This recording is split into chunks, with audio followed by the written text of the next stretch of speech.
Welcome to my YouTube channel, Dennis the Monk. I'm Dennis Vyzhakovsky, and I'm glad you're here. I'm so excited that I'm nervous because I've discovered over the past few days an extraordinary access to divine mysteries and how they work for us, but what it takes to unlock the divine mysteries that enable us to experience self-fulfillment. I'm so excited about this experience that I'm having a hard time putting everything together, but I'm going to do it. Just give me a moment and be patient with me. What I discovered over the past few days is particularly that I have to learn how to love myself. So I was fortunate enough that my fiance, Stephen, went to New York City for a few days on business and some pleasure with our dear friend. And it enabled me the opportunity to just simply be and do what I'm inclined to do, which in this case was nothing, to absolutely do nothing. I started Thursday by just taking time from work. I stopped at 4 and allowed myself to relax. Although I had so many different things around me that I needed to do, I just stopped and put those things off. In this experience of stopping, I allowed myself to become aware of a dynamic that's happening inside of me, and that's what I want to share with you. Mysteries are meant to be discovered. Now, the definition of mystery, and don't mind me, I have to look at my notes. The definition of mystery is something that is impossible to understand or explain. It is impossible. Mysteries are impossible to explain if we don't take the time to go within ourselves and be still and understand what's happening inside of ourselves so that we can understand the world around us. There are steps in which we need to take in order to come into that place where mysteries can begin to be revealed to us. It requires a couple things. One, it requires self-awareness. Self-awareness can only occur when you're in the moment. When you're in the present moment, wherever you are, you're experiencing whatever it is that you're experiencing. It could be taking a shower, brushing your teeth, eating a meal, being with someone, listening to what someone is sharing with you, whatever it is, but it's being present in the moment. The moment is one of the keys that unlocks all mysteries. Oftentimes in our minds, we are either in the past or the future, but seldom are we in the present moment, which also makes sense. If mysteries elude us, why? Why do they elude us? Because we're somewhere else other than in the moment where they can be discovered. Also, it requires us as human beings not only to be self-aware, the first thing. The second is we need to be willing to be vulnerable in sharing our lives with another person, and hopefully maybe 3 people. And that is enabling ourselves to be vulnerable in sharing our story.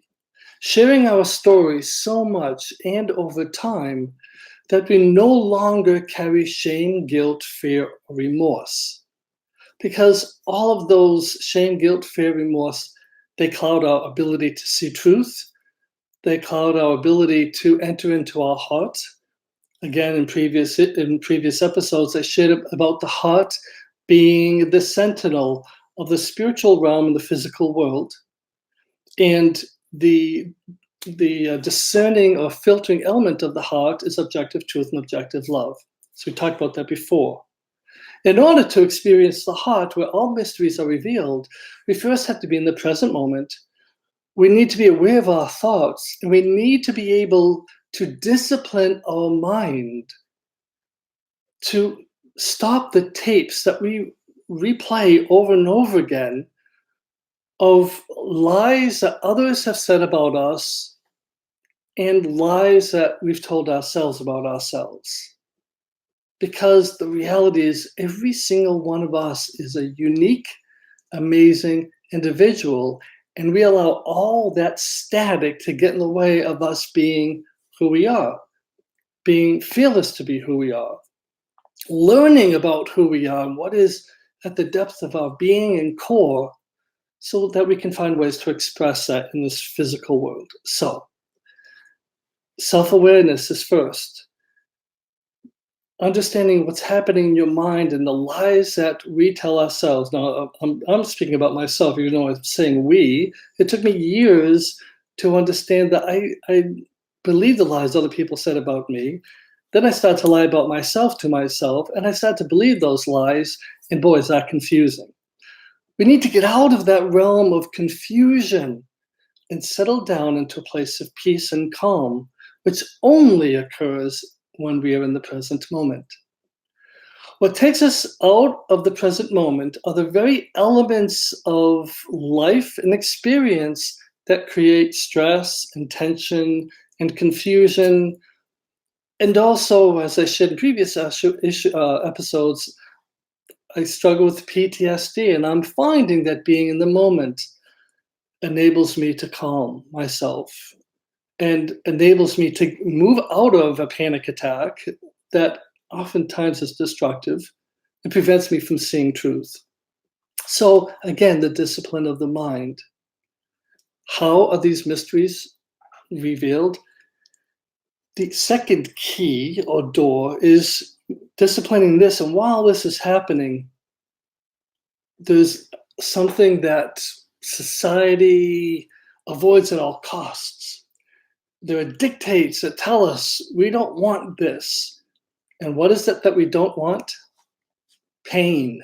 We don't want pain. We avoid pain at all costs. We have addictions. Why do we have addictions? Because we're trying to cover up the pain. Pain is the very key, second one, that unlocks the mysteries of the divine. It unlocks the mysteries of the universe. And go figure, we avoid pain at all costs. What are some examples of the pain that we can struggle with? Well, those people that I love most dearly, I can draw from their experiences because they share with me, I share with them, and it's painful to see others struggle with pain. So those of you who are close to me, I'm going to share some of your story, but I won't say who it is. When we move into our heart, the place of objective truth and objective love, which is the sentinel between the spiritual realm and the physical world, that objective truth and objective love is a schematic that we need to filter the world around us. Pain, when it comes into the heart, oftentimes we shut down because we don't want that pain, particularly if it reminds us of our past. Oh my God, stop the pain. Well, how about working through the pain? Because this is what we do. The unlocking of the mysteries, the divine mysteries that enables us to have self-fulfillment is a journey that we need to walk through. For example, I've suffered, I love deeply, I don't want those I love to suffer as I have. So what do? I try to not allow them to suffer. Wrong! Just think about it. If pain is the key that unlocks mysteries to the universe, and I want to stop people from suffering, and I'm talking about suffering from truth and love, then how are they going to experience self-fulfillment? I would actually be in the way of them experience self-fulfillment and being the best versions of themselves, because I'm enabling them to exist that way. And we all have the tendency to lean towards that which is easy instead of walking through the pain.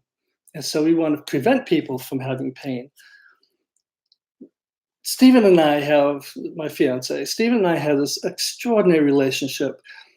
We say the things to each other that we don't want to say, and we even preface it. It's difficult for me to say this, because we don't want to hurt each other. We don't want to cause each other pain, but we've realized that to love ourselves means we have to be able to express what's happening inside of us, the good, bad, and ugly.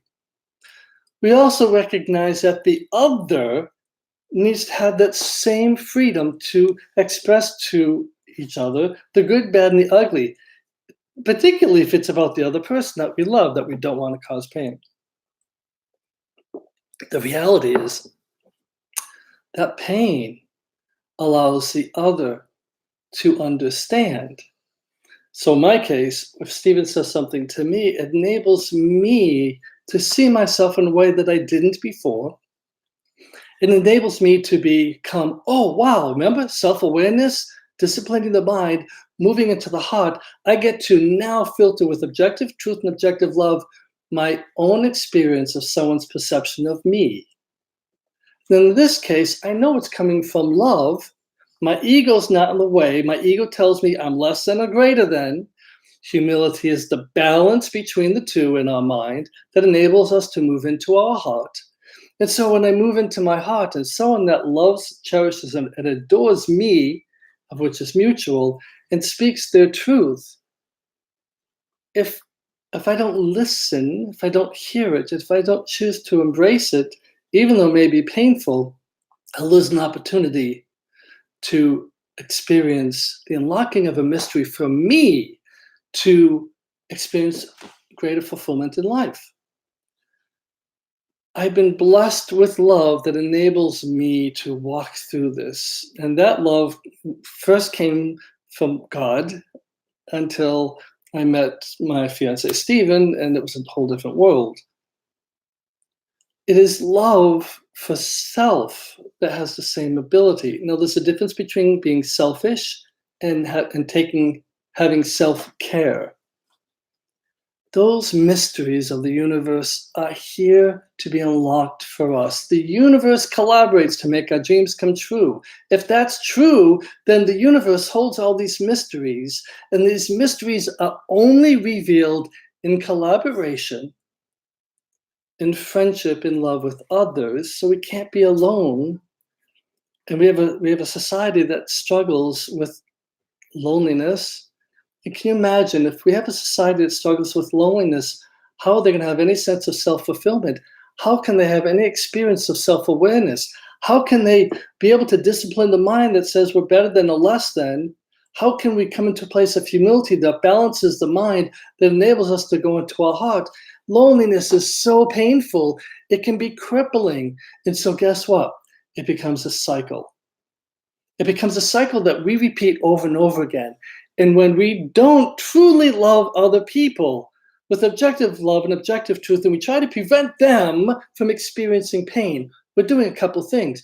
We are perpetuating our own insanity. What is sanity? Expecting a different change, expecting something that's repeated, I don't know, whatever, you know the saying of insanity, expecting a different outcome when you're doing the exact same thing all the time. It's not going to happen. We choose our own sanity, but we don't have to. If we truly love, and I believe that all of us have that ability, if we truly love, we need to go into our pain. And it's not about feeling good. It's about feeling what's true and enabling compassion of other people to help us through that pain and the struggle so that it can be overcome, not to be repeated. When we love someone else, if we don't communicate to them, and if we try to prevent them from having pain, so we're not going to speak the truth, even though it's real, we're not going to speak the truth to them. Why? Because we don't want them to experience pain.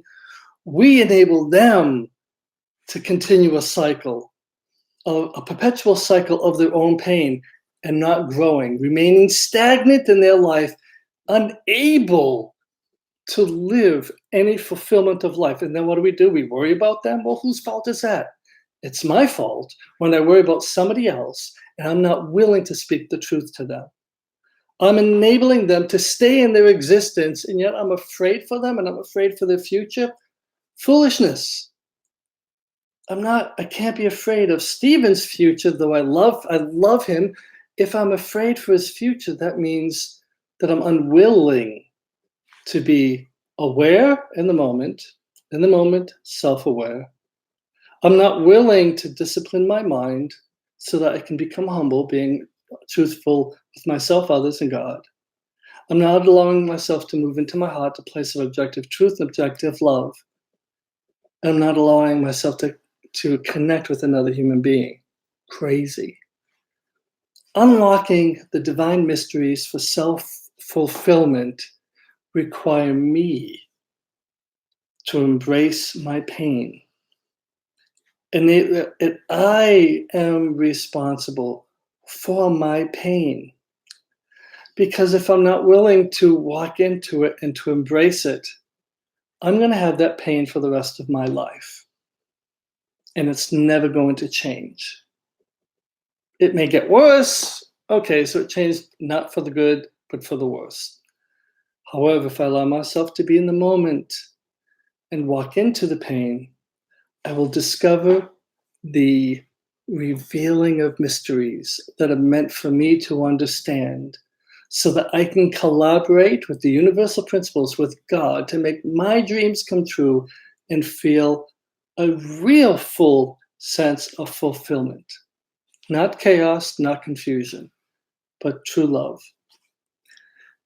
Thank you for joining me on my YouTube channel, Dennis the Monk.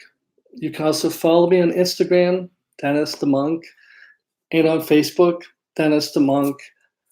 I'm grateful. I have so much more to share, but I'm over my time, and I want you to have the opportunity to digest what I'm saying. If you have any pain, it's a gift. Walk into it. Don't walk away from it. Be in the moment and understand it and do something about it so it doesn't repeat tomorrow. That is in your control and mine. Have a great day.